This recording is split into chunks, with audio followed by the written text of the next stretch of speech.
good? Okay. Let's pull it out here.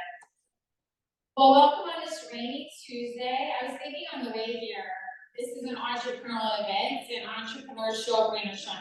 You guys agree? Yeah. Rain does not stop progression. So, actually, I'll tell you one of my favorite quotes. You ready? It's hardcore. It's success doesn't care how you feel. I keep that one. Success doesn't care how you feel. So, anyways, glad to have you guys. My name is Hope McCutcheon. I am one of the hosts today. Anyone here for the first time? Shelter Entrepreneurs Espresso. All right. Good. Glad to have you all. Well, I'll tell you the structure of the event. This event is put on by a number of really phenomenal organizations. Let's see. They're actually listed up here, but CBIC, Charlottesville Business Innovation Council, CIC, Community Investment Collaborative, the SPDC, Small Business Development Center, and then we are also further supported by Co-Base Co-working, which we appreciate, which allows us to use this space, as well as Watermark Design and the Baton Institute at UVA. So a lot of organizations come together to make this successful. This has been happening since 2015, which we're really proud of, and even through the pandemic. And the only month we take off is December, so this is the last one of 2023. How crazy is that? This year went by fast. But how this is structured is we have 2 speakers every month. We have an early stage company which shares about their company and then has an ask for the audience, so you have the chance to participate, help them solve a barrier to growth. So there's engagement there. And then we have a more seasoned entrepreneur that shares their crash and learn stories. I'm really excited to have 2 female entrepreneurs today. So that doesn't happen all the time, so pretty exciting. But I'm gonna go ahead and jump in, sound good? With our first speaker. All right, so a pretty cool, Amanda's gonna come in. Sorry, it's just been a abrupt transition there. We're gonna switch some slides here, but I'm excited to introduce Jodi and her company, Petz.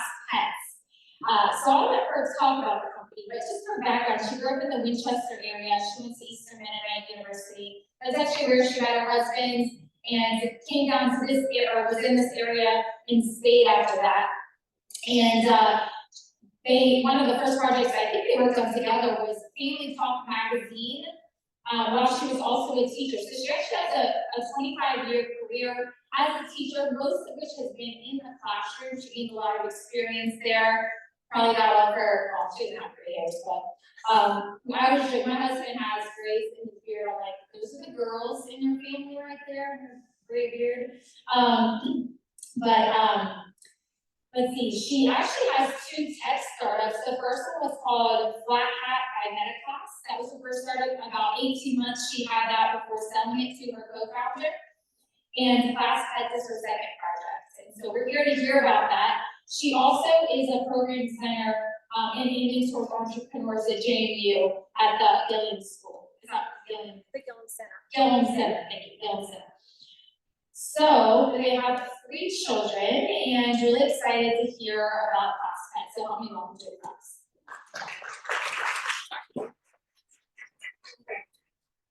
Thank you, Hope. It has been quite the morning with tech, so give me a minute just to get everything working. Just like in a classroom, which I'm used to as an educator, the tech never works. So kind of experienced a little bit of that this morning. Thanks everybody for coming. I know this being close to Thanksgiving and a rainy morning, I appreciate everybody coming to hear more about Petz. Real quick, I taught for 25 years. Mom of 3, and have had 2 ed tech companies. The newest one is, of course, Petz. And as a teacher, apologize, I do have got two on one here. As a teacher, all my time has always been spent, how am I going to engage students, right? That's the most challenging thing to do because students want learning to be fun. And one way that I did that as a teacher is I collected 130 solar answers over the years of education. My students loved them, moved them around the classroom. Their whole goal was to get them all like and to have their kids. I know that seems a little obsessive, but it was fun and brought life to my classroom. But as a teacher, you know, it's very difficult. You have those years that are very hard. And I was having one of those years where my students weren't motivated, they didn't want to be in school, and I had especially one boy, we're going to call him Bud, that was a ringleader of students that didn't want to do work. And in the spring, he was starting to take over my classroom. And that was really difficult for me. I couldn't figure out how I was going to make it till the end of the year and how to motivate them. Well, Bud comes into my classroom one day and he can't find Mr. Fox. Somehow he had went missing, and he discovers he's in the back of the classroom and he's not dancing. And he tries to get me to let him move me back over to the sun, and I told him no. I said, you're not going to do that, because I had an idea. That night, I went home and I wrote a creative story about Mr. Fox. Told the students all the things that they really wanted to know about this little solar dancer, right? Who knew we had that much power? Next day, I come back and I shared the story with the students, and they were really intrigued. And I told them, I said, Mr. Fox, he's got a quest for you. He now would like for you to write a story about him. Feature him in your story about a page. And if every single one of you complete that story, turn it into me on time, you can move him wherever you want him for the rest of the school year. And guess what happened next day? Every student, including Bud, turned their paper into me. And they were actually really good. So as a teacher does, you gotta learn from that experience, right? Because we're always lifelong learners. And I asked the students, I said, what is it that made you this time, finally in the spring, turn in your assignments? The one thing they said is they didn't want to let Mr. Fox stay. And they felt like it was a game because they were having fun. It was gamifying for them. So from this, class Petz was born. From this little guy who had no more tricks for me. So I was really struggling for the rest of the year as a teacher. But from this, class Petz is born, which lets the teacher adopt a digital pet. And that digital pet levels up or evolves as the kids in the classroom meet collective milestones. Now, what is a collective milestone? That is when everyone in the classroom is doing the same thing. I'm not talking leaderboards. I'm not talking about individual students. I'm talking about everybody working together. Because the one thing that I want to do in the classroom, that we need in the classroom, is collaboration. And for every student to feel like they belong and they have a place. And that's what Class Petz does. Class Petz, oops, I apologize. There we go. Class Petz centers around the curriculum that this teacher already has. I don't want to give them what to teach or tell them how to teach it. Instead, I want to give them a tool that is going to engage their students, bring creativity to the classroom, and make it fun. And that happens by a teacher giving a quest. Something similar to what I did about writing a story about Mr. Fox. Or maybe making sure that everybody cleans up at the end of the day. Or gives a compliment to everybody in the classroom so that they don't feel left out. Whatever that teacher sees, that class needs for the week. And as they complete that quest, the pet bin on Level Up Monday is going to level up and learn a new trick. So that reward happens. And you can see this bin continues throughout the year. 36 level ups for that classroom. Because we know, and I know as a teacher of 25 years, learning is not fun. Our classrooms aren't a lot of fun. And we need to change that.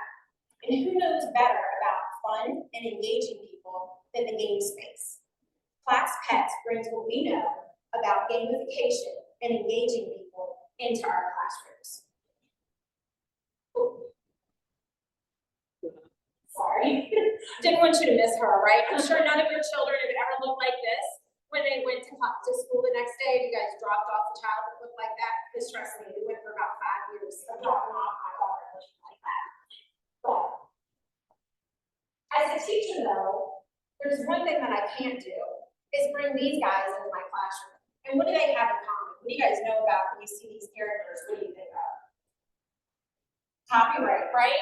I'm going to get sued if I bring them into my classroom. And as a teacher, you know, I don't have a lot of resources, but I want to bring characters like this in my classroom. I want to bring characters like this that have rich stories that you knew about as a child, and my kids still watched as a child and enjoyed their stories, as will my grandchildren. interact with students then, the teacher has access to their class pet in browser form, on smart devices, printables, and even augmented reality. If some of you saw me earlier, I looked like I was a little crazy because I was down here talking to something beside me. That was my class pet, Leo, that we were shooting a video of. So we even have, augmented reality that we're working with to bring class pets into the classroom. So a clear value proposition. What we know about this is teachers spend more than $520 a year. Elementary school teachers are spending about $800 a year in the classroom, and a lot of that is on lackluster rewards that students really aren't interested in.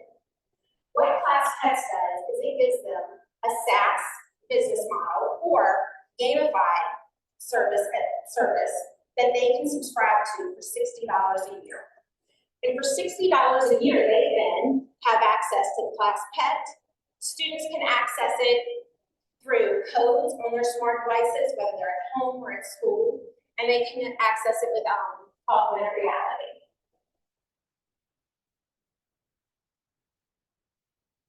The monetization value of this is the subscription as a service, institution licensing, home use subscription.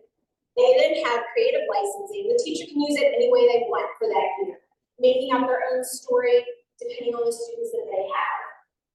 Mobile apps, and as well after that, then of course, parents, because when your child comes home and tells you about your class pet, parents are going to be able to access that class pet and have other things in the store and things that will be offered to them. Why now? Why is this something that we can offer teachers and bring into the classroom? With AI, with this category, education being such a focus, looking at our students' their well-being, getting them engaged and collaborating and communication in schools, now is the time that we easily can bring in a class pet into their classroom with the new technology that we're offering. As I've been working on this, of course, as a good teacher, I know that I can't create something just for teachers. I needed to consult with students as well. And these are two second graders that I've been working with. They've actually been helping me create the class pet, the digital pet that we've been doing, and excited to meet Leo and AR. So hopefully, if this part of the tech is going to work, I can let you see what that experience is going to be like and see what class pet's like.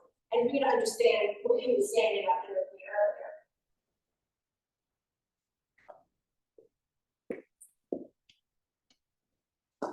Oh, there is music to this, really.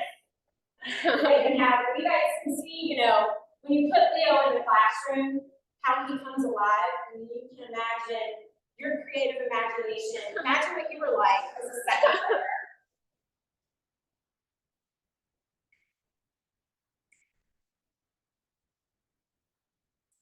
But these guys, they've embraced class pets and been a big part in developing it.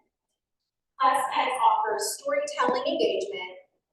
Each pet, the goal is to have 3 pets per grade level. Each pet with AI support that comes with its own story that the students unlock throughout the year as they complete their milestones.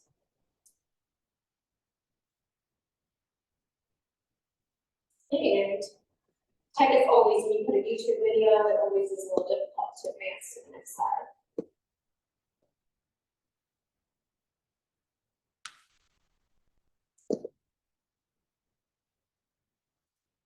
So today, I mostly talked about the business model or the actual product, not a lot about the business model, but I wanted to share more of the product with you because I want to ask, if this was you or your child going in for the first day of school and they knew that they were going to have class pets, I want you to tell me what's missing.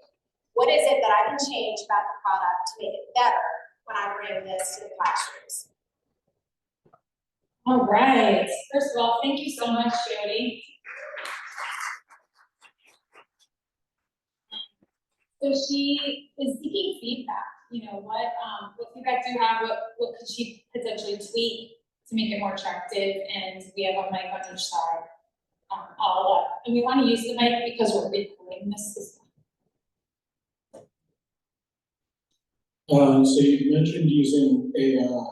Are these things actually going to be chat reactive with the class? Okay, that's a good answer. So no, the teacher will actually, when we look at, and I apologize, this is actually not the deck, but with some tech issues this morning, I do have another slide of the teacher. If I can find it real quick. I don't believe it added it. I'll go back here, you won't be able to see it really close, but the teacher has the ability, if you look here at the board, so any of that messaging system, the teacher's gonna have a lot to do with that. Where AI is gonna play a part, gives each pet different characteristics, because maybe your neighbor has a pet that looks similar. So it helps create those stories. Teachers then can use AI though, because we know our teachers are busy. The one thing that this does not gonna need is teacher training.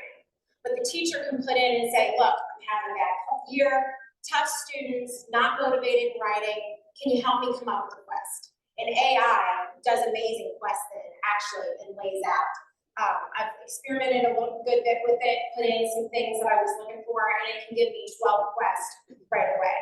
And then the teacher can just pick which one works for them. In the model, though, the one thing that I encourage with the teacher is, of course, how do we get there? Talking about that then allows the teacher to use that language with the students, how are we going to get there? But that's how we see AI is working to do that. And I want to create 3 characters for every grade level, K through 6. We've actually used it a bit to help with the creation of the characters and what students will be engaged with.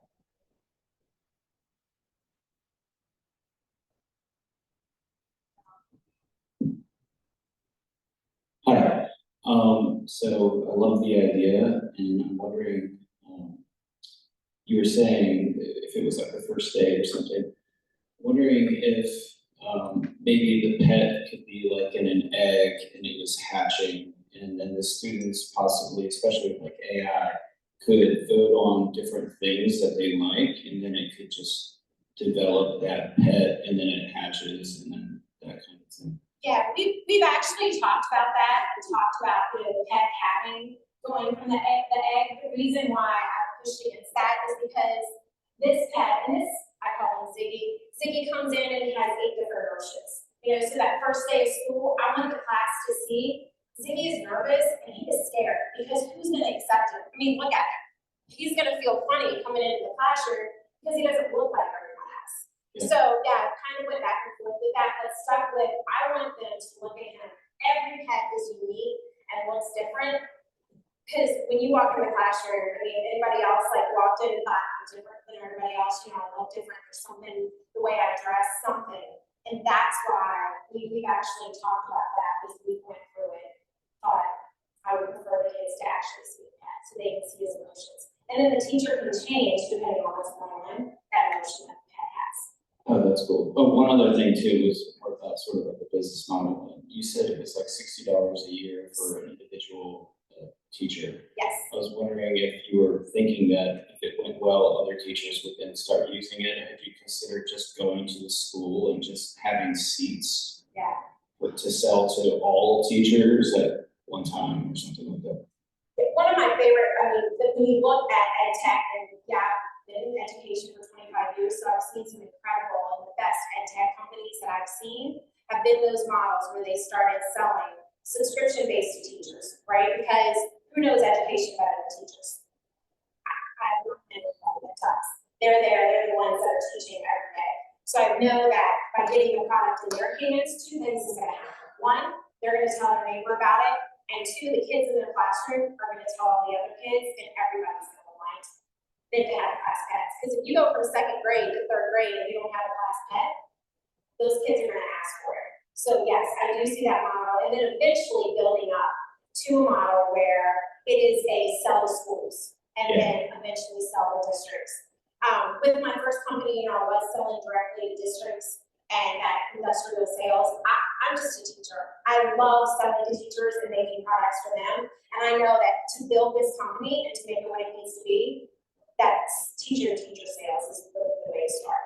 That makes sense. Also, just like, being able to prove how it works and then Yes. validates it for later on. Yes, and right now, that's what I'm working on, is an MVP model that I can get in 5 to 10 classrooms and get that feedback from the teachers and making sure that it's tweaked exactly how the teachers want it. And make sure that, because technology does come easy for me, I've always been the person who's like, I wanna learn that tech. I wanna make sure that the teacher that's about to retire can walk in, use class Petz and not frustrated. You know, that they can log into the dashboard that I'm not overlooking something.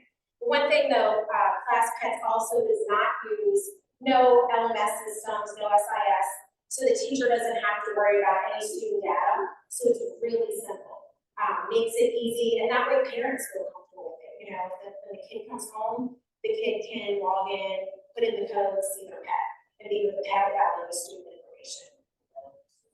A learning management system, I'm sorry, I apologize, yeah, thank you, yeah, so learning management systems are what your students are on every day, that's what their curriculum is. Say it again. Right, so, and that's where most. Oh, and a SIS, so student information system. So our student information system is gonna have all of your students' grades, schedule, all those things, and then connects with the learning management system. Yeah, so by not having to plug into those, one, cheaper technology, easier to design, not having to keep up with the plugins and what they're doing, because if you connect to those, then as you upgrade, as they change their technology, you have to change your technology. So it's just be very simple. Eventually, I would like to offer an app version, but you know, for students that don't have that ability or to download or anything, I think keeping it desktop version is the best.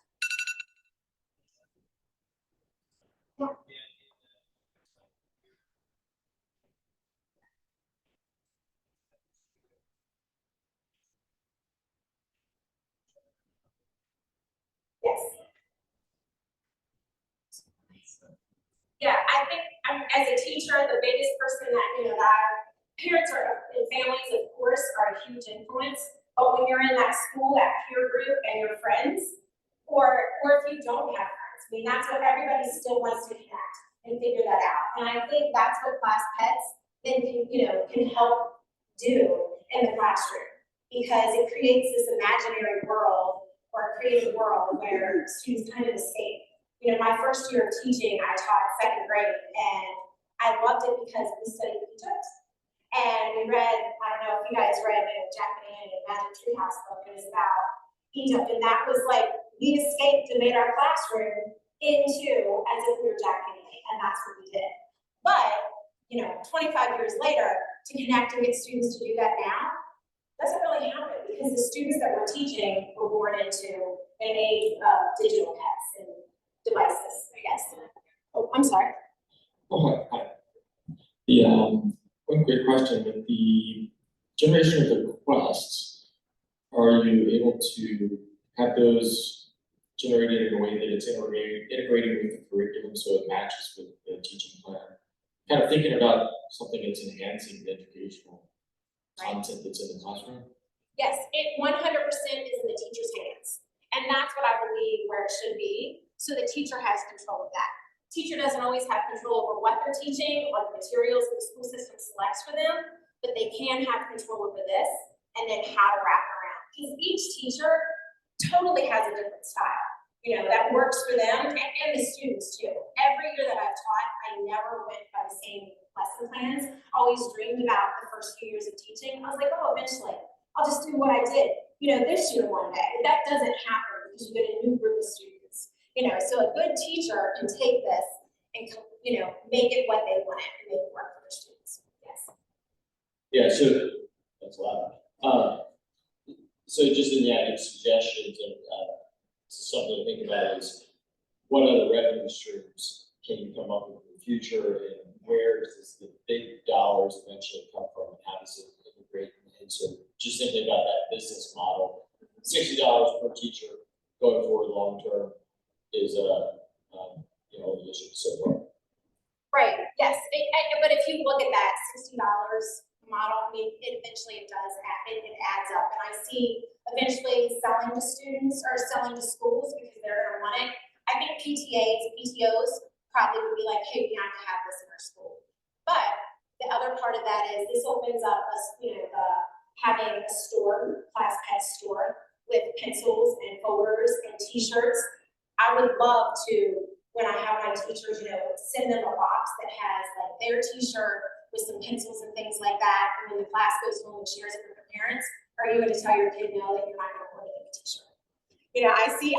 So I would say getting that explicit and thinking about that and having at least some ideas is that even if you're thinking about pitching investors, to me, you have to get massive market share in order to have unsuccessful business and you charge $60 a classroom and try to build it just through that. I mean, there's advertising, there's other things, accessories, etc. Yeah, I think. Depends on how big you want to get. Right. So from my experience as an educator, you're right. I have studied models where one thing that I would do to get it out there, teachers, doing webinars, things like that, looking at other models, like a big thing that I've watched now is Dungeons and Dragons, which is Wizards of the Coast. They're bringing that into classrooms. And the one thing they do is they have the teachers speak, teachers that are listening, that are using it, because teachers listen to other teachers. And I know that then is going to go viral and spread that. Going to conventions, I hear, and that's going to be a lot of that advertisement budget. Eventually, though, I see building the characters into stories and selling those stories beyond that. But it's not something just to sell in the States. This is going to be something that they can use anywhere in education, and I see that growing eventually. That's a huge market. It's not the game market, which is why ed tech is not as creative and not using the same things that those game markets are. You're right. But by bringing in AR and things like that, I think that will increase the sales and really push it out. We are needing to transition, but I'm curious about the 60. Where did you get that number? The $60 subscription. Just looking at what teachers are paying right now. When you look at it, and as a teacher, my husband Travis is here today, so I hate to share these things. But knowing that I was spending $600 to $800 a year on rewards and stuff, and probably more things that I didn't tell him, but knowing what I was spending subscription basis as the teacher, that's easy, and I've never been anything about it, as well as getting printables and things like that. That was just a small. Like, but it'd be more. I guess Could it be more than $60? I think it could be if you're adding other things. I think the flip side of that is looking to expand it. Would parents then pay for a subscription? Because if your kid's doing all of these things for the teacher and it's going well at school, then we can look at, well, can I then, sell it to parents for chores, whatever that's going to be. The other thing is we've got the homeschool model to tap into. I have talked to, seems like a lot of the investors that I've talked to seem to be homeschooling. So that's something that, they've entertained or said, hey, I would like to see how this goes. Because homeschool is a big market right now as well. But that just compared to other products there's nothing like this, but similar models when teachers will have to recognize. Your contact information so that if you have any more ideas or thoughts, we will Is the first letter? It's not, yeah. But myclasspets.com, and it's just Jodi at ClassPets. And then your website's different though, right? It's kind of My Class Pets, I'm sorry, yep. The website is My Class Pets with the S though. So it's different. Yes, it is. And I apologize, this is like, with our tech we came in this morning, We actually at the end, I just realized we have a sheet with your contact information on it. So we'll put it up at the end as well. Perfect. Awesome. Thank you. All right, brilliant. All right, so we are going to move on to our, we call it Crash and Learn segment. So this is a seasoned entrepreneur that shares their Crash and Learn stories. And very excited to introduce Sandy Archer. Just a little bit of background on her. She grew up in Allentown, Pennsylvania, and actually came to Charlottesville to attend UVA. She's a double hoop because she also got her MBA Darden. And married Rob Archer there in the back. who's also a double who, so they got a lot of, UVA flowing through their family. I think their kids, some of them in there as well. They have 4 kids, but how many of you guys have heard of Arches Frozen Yogurt? You guys been around long enough, right? So, I know when I came to school, all across country and track team like lives there, and I lived with them, but I did not run, by the way. But they started Arches Frozen Yogurt, and she'll tell the story of that. So I'm not gonna get too deep into it, but now, she owns Favor Exceptional Catering. It's phenomenal. And just a 27+ year entrepreneur. So really excited to have Sandy share your crash and life stories. Give her a hand. Thank you. Oh gosh, thank you guys for being here. I know it's Thanksgiving week. Everybody's out buying turkeys, cleaning their houses, traveling. So I really appreciate you guys being here. Thank you, Hope, for inviting me to do this because I've been an entrepreneur for 30+ years, and it was great to just take a couple days and like look back on what I've done and the journey, and to think about those crazy things we did, Rob and I did. You look back at it and you go, what were we thinking? Like, why did we do that? You know. So I'm really thankful for that time to just re-look at the past. It's always good to do that. I want to thank Rob Archer back there. Thank you for being my business partner for 30+ years. We've had a go at it. Life partner for even longer than that. We dated for 9 years. Then we got married. We've been married for 30 years. So it's a long time. Thank you, Rob. And also thank you for being my mentor, because we did life together, we did business together for a while. Now I'm kind of on my own with the catering business. So he is always a great sounding board when I need encouragement. You always have to have a mentor. And I'm so glad and thankful it's Rob Archer. So what I'm going to do is just kind of talk a little bit about my journey as an entrepreneur. And then I have 2 crash and burn stories. One's kind of funny and one's a little bit more serious. And then I'll kind of just, if we have time, I'll do kind of what's going on in my life now and some of the struggles that go on with owning a catering business here in Charlottesville. So my journey is from Allentown, come to UVA. I'm a track athlete, so I come here to run track. Actually meet Rob Archer in the weight room at U-Haul, and graduated in the 80s, do corporate America for a couple, 2 or 3 years. I was a pharmaceutical sales rep. And then I sold long distance service for not like an MCI or AT&T, a smaller carrier where I actually pounded the pavement every day, cold calling. I did spend a lot of time in shopping malls, just sleeping in my car. What I didn't love about corporate America was, even though I was sleeping in my car sometimes, I really worked hard, and I just didn't get the feedback. I didn't like politics in corporate America. So in my heart, I knew I wanted to be an entrepreneur. So Rob and I we decided that our experience, we were going to do small stuff. So we did some little stuff. We actually were very fortunate. Rob's grandmother had inherited a house from his grandmother in Center City, Philadelphia. So we actually started flipping houses back then. We took her house.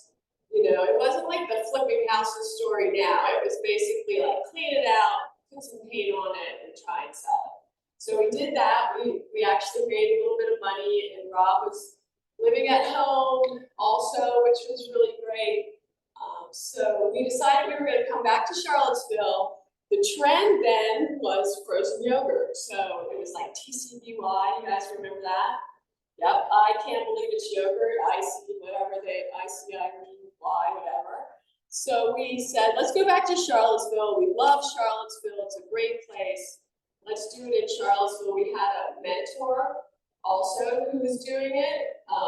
So he encouraged us.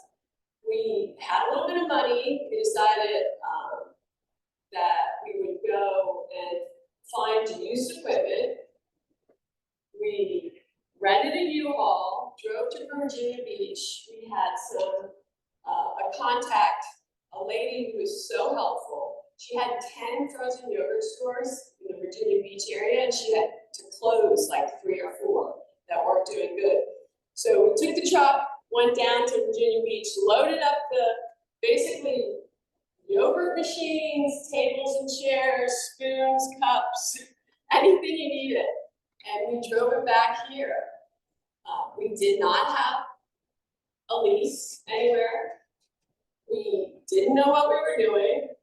We had a friend who was helping us. We stored the equipment in one of our friends' garages, and we negotiated a lease. Our first location was out on Ivy Road in front of U Heights Apartments.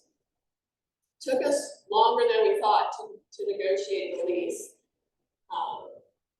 Opened up.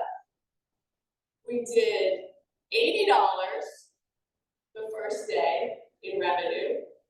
I think it was like a buy one, get one free, so we really did 160. But that was the start of it. We loved it. We continued to grow it. We grew it to a location down on the corner. We acquired a property on 29 and bought the building. We opened another location in Fishersville. We consulted with people who wanted to open a business in Arkansas. So the business grew 20 plus years, multiple locations. So we're really, really excited, doing well. Rob goes to Darden during this time, graduates. I go to Darden, do the flip. He runs the businesses and I do school. And we grow, we're really happy. We start having cats, we start having dogs, we start having children. We do get married in that time period. We have 4 kids and we're doing really well. It's like we feel like we're part of the community. We're not only do we have the students, but we have the community. Arches was a fixture here. Doing brownies, does anybody remember doing brownies? Yes, love it, love it. So, you know, the journey was good. We also, and I'm very thankful for Rob for this, we have a business, but our focus was also on increasing our net worth. So the business generated money, but what we did with it was what was important. So we decided that real estate acquisition was where we were going to go. So buy a house, live in it, keep it, rent it, moved multiple times, but kept the real estate. We bought a commercial property on 29. So we were increasing our net worth, even though like this isn't a big multi-billion-dollar business, Archie's Frozen Yogurt. But what we did was we took what we had and started increasing our net worth slowly. So we were very successful. It was really fun. So I want to tell my first crash and burn story. When we were probably like 5 years into Arches, and we decided we knew what the trends were. I can remember we served peanut butter yogurt every Wednesday, and we'd look at sales, we'd graph it, look at the sales, and every Wednesday, guess what happened? Sales that was the top of the peak every week. So we're like, okay, well, let's serve, peanut butter yogurt Wednesday and Friday. What do you think happens? Wednesday goes up, Friday goes up. So we're like, well, let's just buy another frozen yogurt machine and put peanut butter yogurt in it every day. And that's what we did. We also knew that when the weather turns like this, it's dark early, it's cold, frozen yogurt is so affected by the weather. So this is in the 90s, we decided, hey, let's deliver frozen yogurt. There's no this is in the 90s, there's no DoorDash. There's no Uber Eats there. I mean, back then, the only people that delivered food, give me a guess. Pizza. I can remember College Inn on the corner. Pizza, you have cheesesteak. I mean, but no, I guess Domino's was around. I'm not quite sure.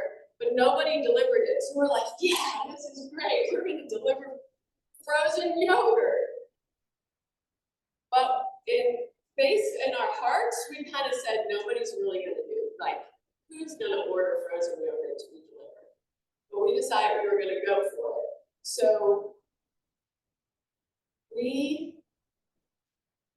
there's no social media either. We give every first year student on campus at the dorms a flyer. Spend a couple weeks doing this, letting them know we're going to start delivering. Everybody around 14th Street got a flyer. JPJ gets JPA out there gets a flyer. We market this like nobody's business. And we're still not confident anybody's even gonna do this. So we start, it's Tuesday, October 17th, the first day of frozen yogurt delivery at Arches. Guess what happens? It's off the chain. We can't answer the phone fast enough.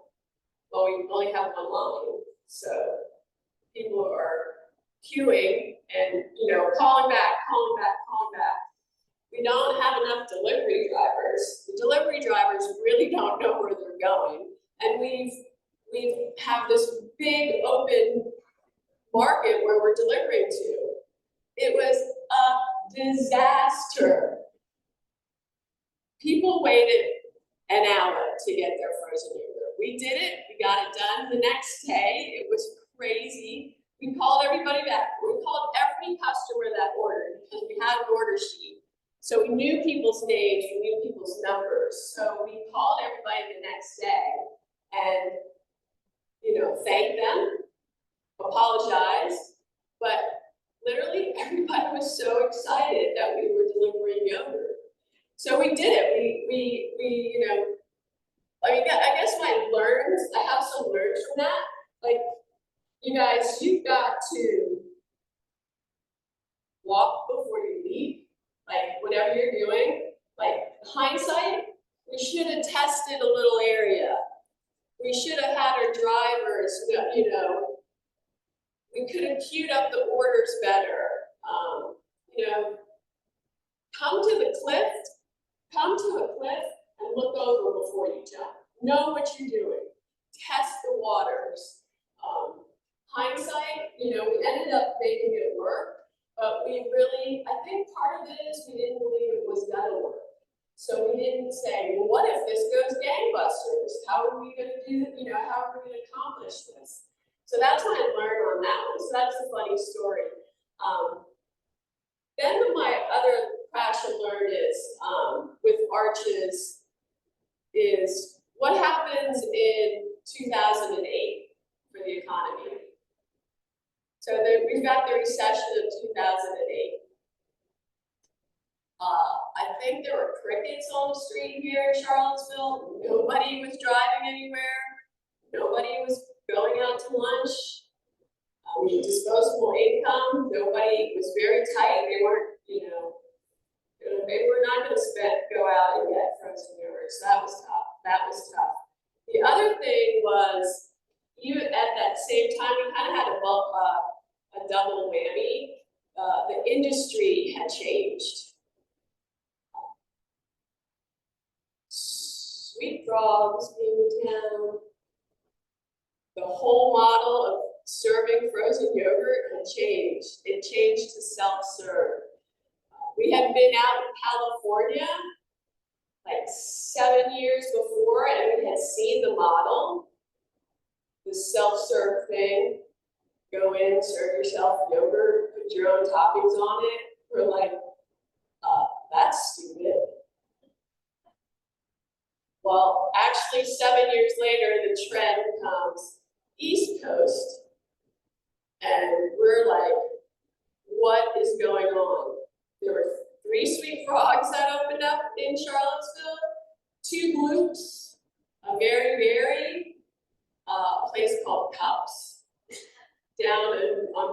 in Barracks Road. So we were totally blindsided. We had the recession, and then we also had this industry trend, which we knew about, but just kind of laughed at it, which was totally hindsight.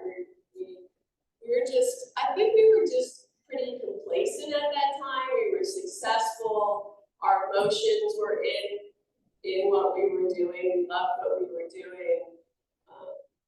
We're doing it well. But the recession and the trend in the industry really, it got bad.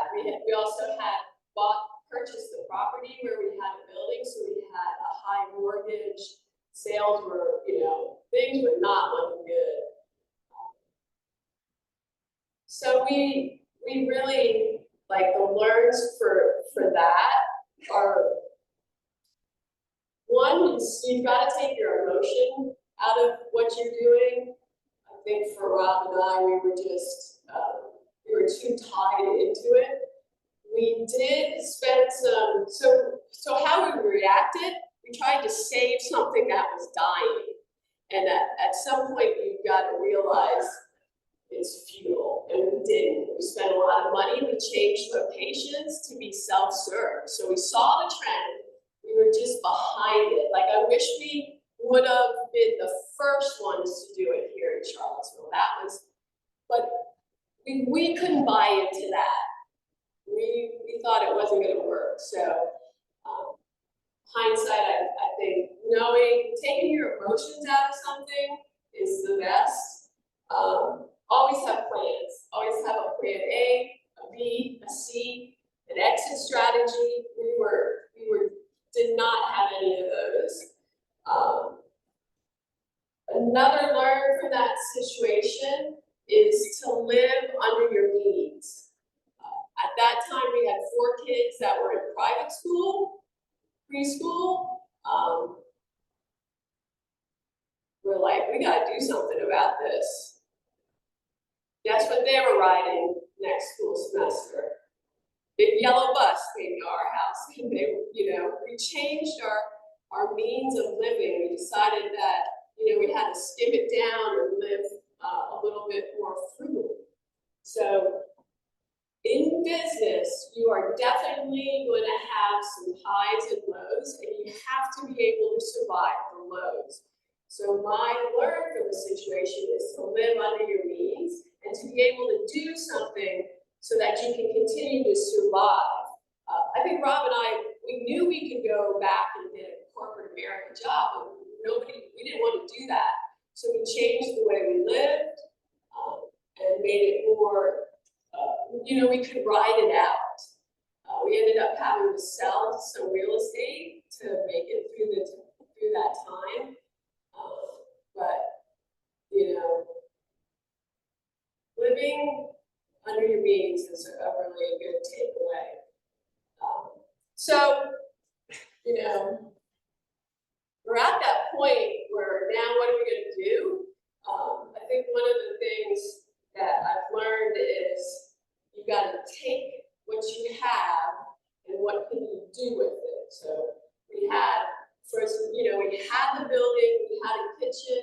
We actually had how we kind of transitioned out of that disaster is we had a sorority girl who worked for us. She was a Delta Zeta girl here at UVA, and she was like, at that time we had started doing sandwiches and salads and homemade soups out of one of our locations.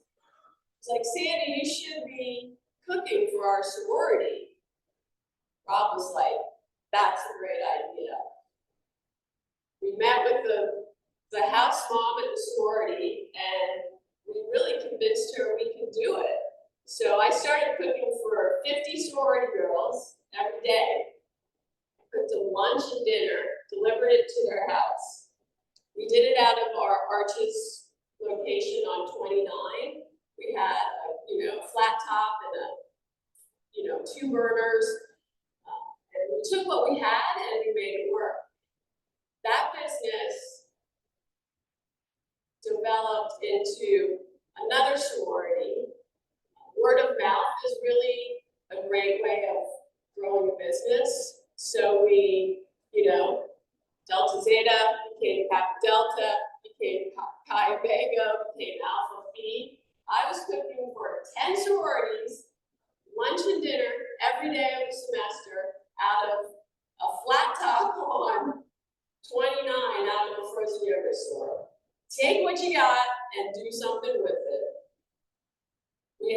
building a kitchen for myself. Rob and I kind of parted ways that way. We were no longer, we did Arches together.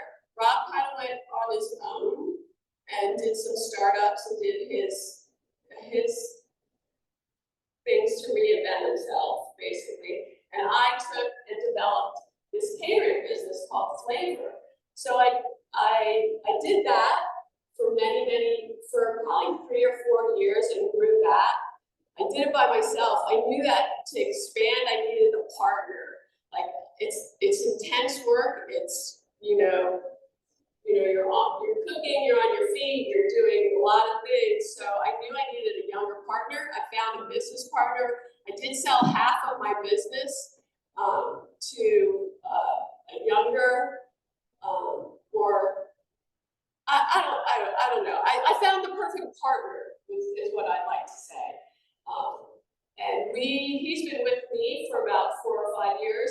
We've been able to expand. So now we do weddings, we do corporate events. I know you guys here, who's a part of Code? I'm the one who provides food every once in a while, for the members here.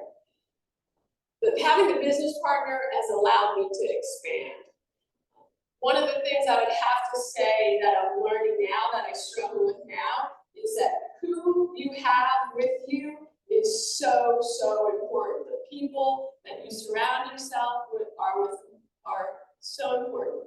It's almost like, I read this in a book recently, it's like your business is a bus. You have to have the right people on the bus. You also have to have the right people in the right seats in the bus. And then you also have to know who the wrong people are on the bus, and you gotta get rid of them. And that's my struggle currently, is building that team of people that can help me and that are on the bus, they're in the right seat, but my problem is lots of times I have the wrong people. And that's really, I keep the wrong people too long, I would probably say. So I'm working on that. But I love what I do. I love cooking. I believe my gift is hospitality. So when I do an event and people love the food and love the service, that really fills me up. And I would say all the hard work that goes into it, it makes it worth it. So thank you. Thank you. If anybody has any questions? Yeah, thank you, Sandy, so much. Pretty much when you said 10, 40, 50 people, I was like, I have to do one meal for 5 people a day, and I feel overwhelmed by that, so I'm amazed. And your food is amazing. I highly recommend Flavor Catering. But what questions do you guys have for Sandy?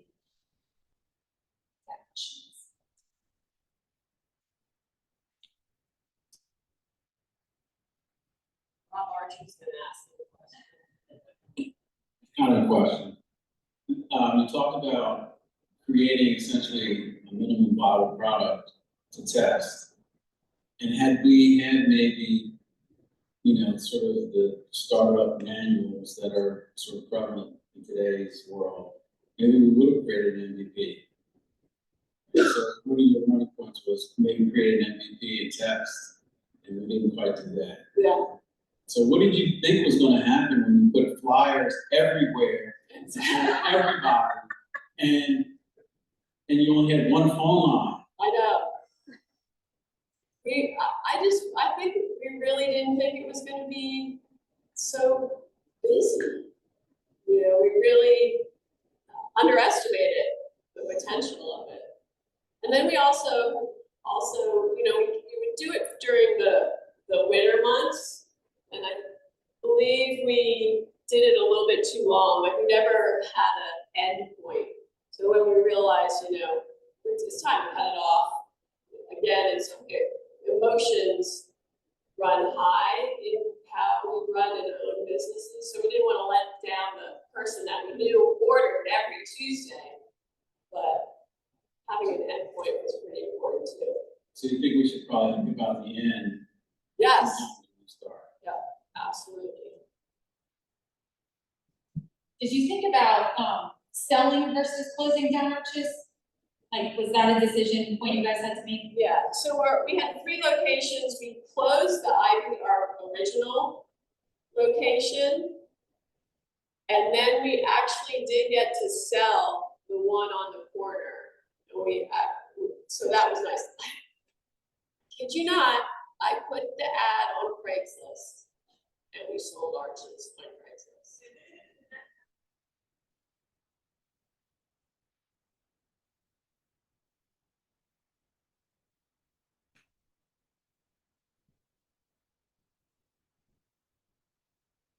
I think Arches can come back now too. Hi. So, what are you doing about finding the right seat on the bus for your people? What's your thinking? How's it evolving? For me to know in the catering business to be able to expand it's getting more events that are higher volume. So these are events that need a sales team. And I have the operations kind of down. I know like who's a good chef. There are parts of my business where I've got to fill the salesperson. So I have somebody that I know a seat is somebody who can do prep lists, who can do order product, order produce. Now I've got to take somebody and put them in a seat that can be a salesperson. And I'm the salesperson right now. I've transitioned from operations into the sales. But now I'm looking for people to take other seats next to me, which means I'm gonna have to train people. I'm pretty controlling. I'm not a great teacher, so that scares me a little. And then it also, I know I have to take the next leap to start putting people on salary and starting to giving people benefits. So, you have to have revenue that will support that. So it's kind of like they have to go hand in hand, but you almost have to do that leap of hiring somebody knowing they're going to produce a revenue stream. So those are the seats I want to fill. And that's my challenge now. It's hard work, like events, even planning, there's lots of details. I really love to just wow people. So I like to be very in touch with the customer, and I feel like it's hard to find somebody who's that excited about that. I mean, when you're the owner, you do it way over the top. So you're finding people that can, I can clone. So if you know anybody who's looking for a sales position, catering company, that loves events and details. Thank you for your presentation, by the way. I'm sort of doubling down on this last question, but a little more specifically on how did you know your partner was the right person? Because I'm trying to find a co-founder in that entire process. Is kind of, That's a great question, and I'm reflecting on that. I did know I wanted to have a partner, so I was searching. I brought one of my chefs aboard that had worked for me for a long time. It wasn't a fit. I knew it right away. Like it didn't go down the road very far, and we knew this wasn't going to work. I actually met my partner.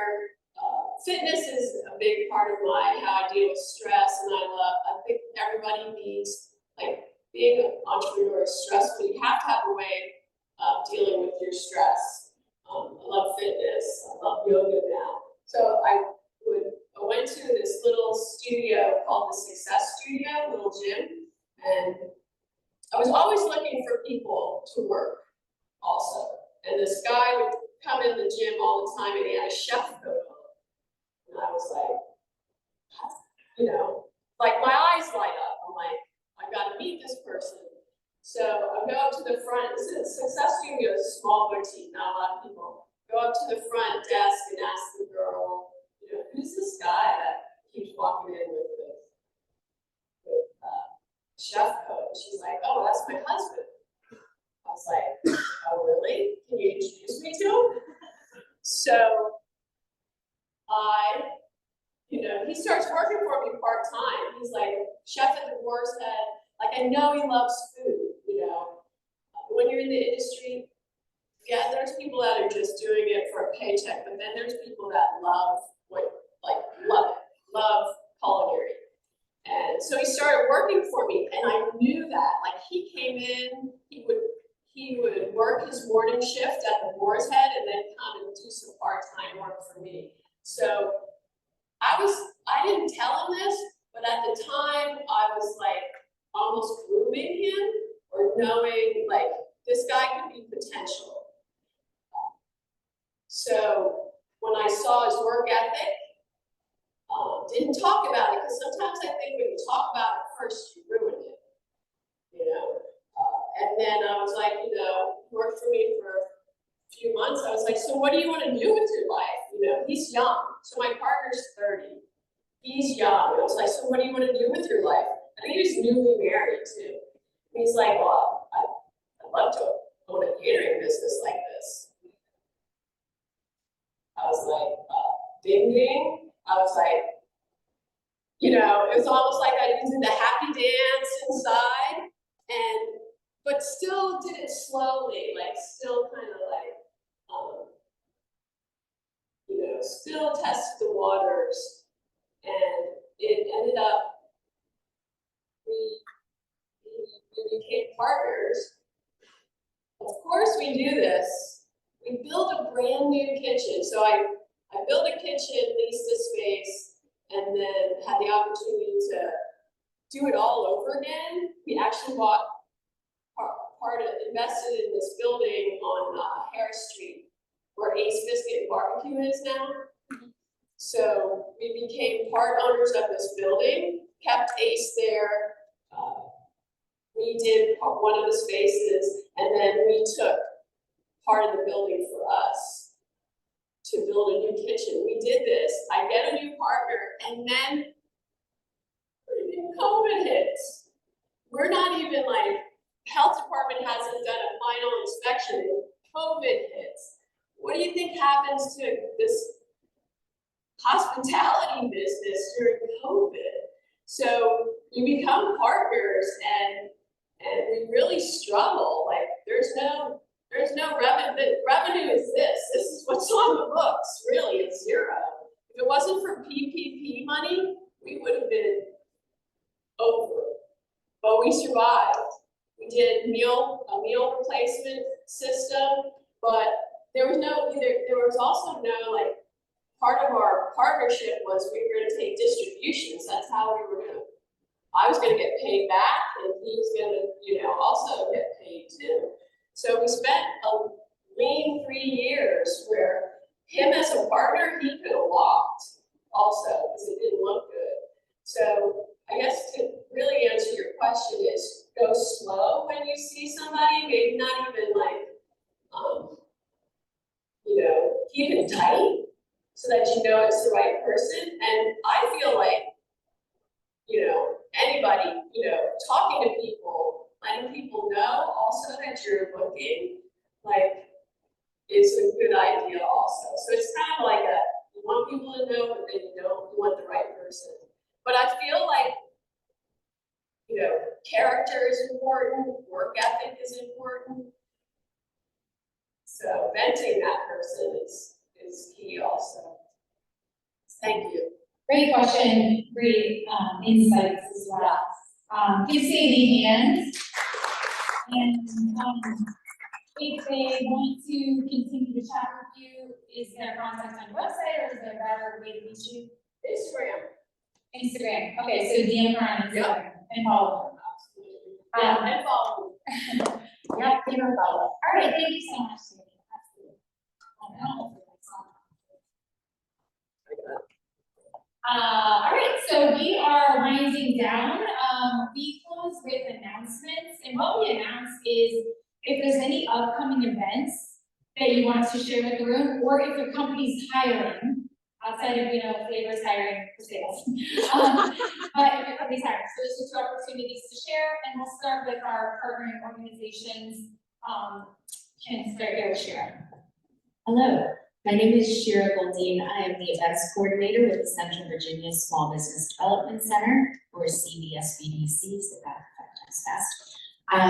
And I have surprisingly little to talk about that we're up to right now. We're planning for next year, so not a whole lot happening in the coming weeks. But a little bit about SBDC. We are a program through the Small Business Administration, part of a national and statewide network with access to all sorts of resources, industry research, experts in any number of industries, and we offer free one-on-one business advising and events and programs, trainings, you name it, we probably do it. So the Central Virginia office, we serve the city of Charlottesville and 9 surrounding counties, and we partner with other organizations like CVIC and CIC, who is our host.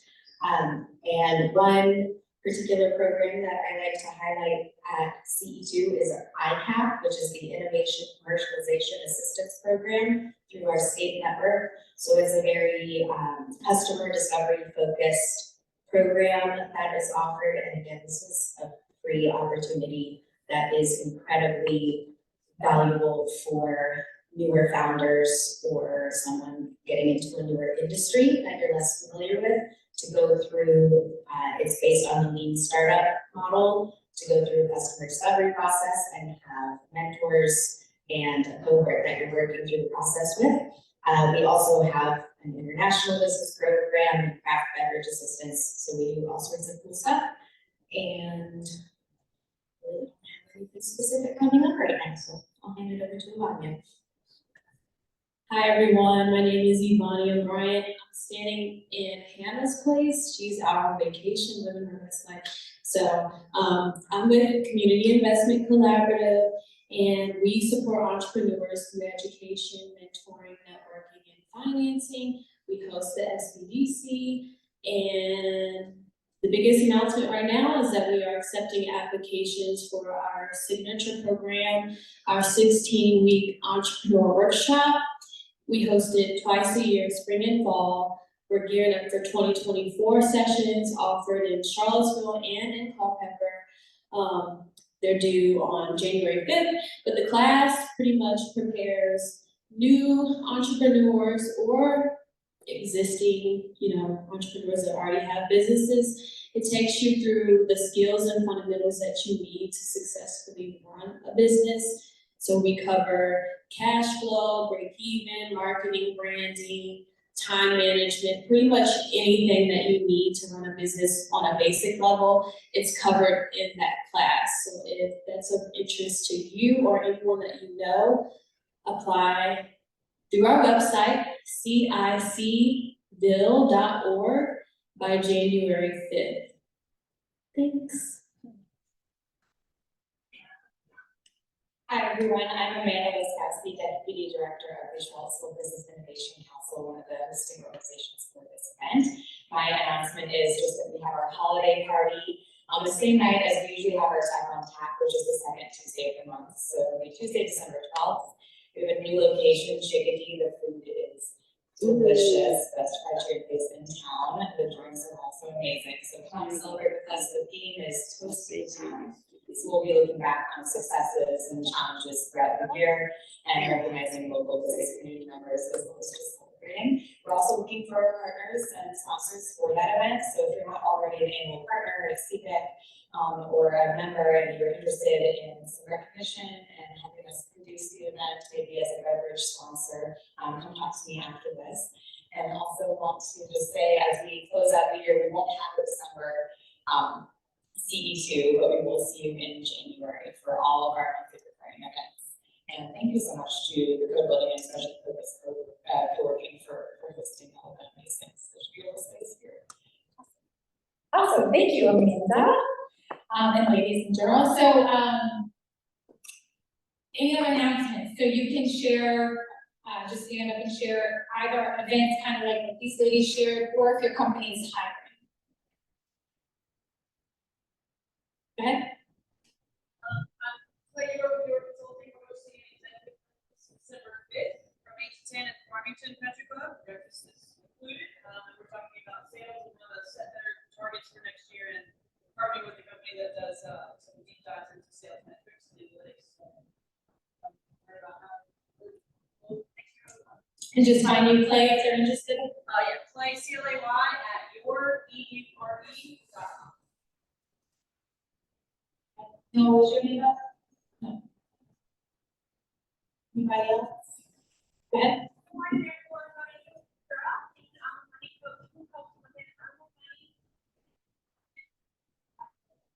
Hosting a free event at Eastwood Park Library on December 7th, 4:30 to 6. It's one of our quarterly events to get women to come out and offer information. December 7th, 4:30 to 6 at Eastwood Park.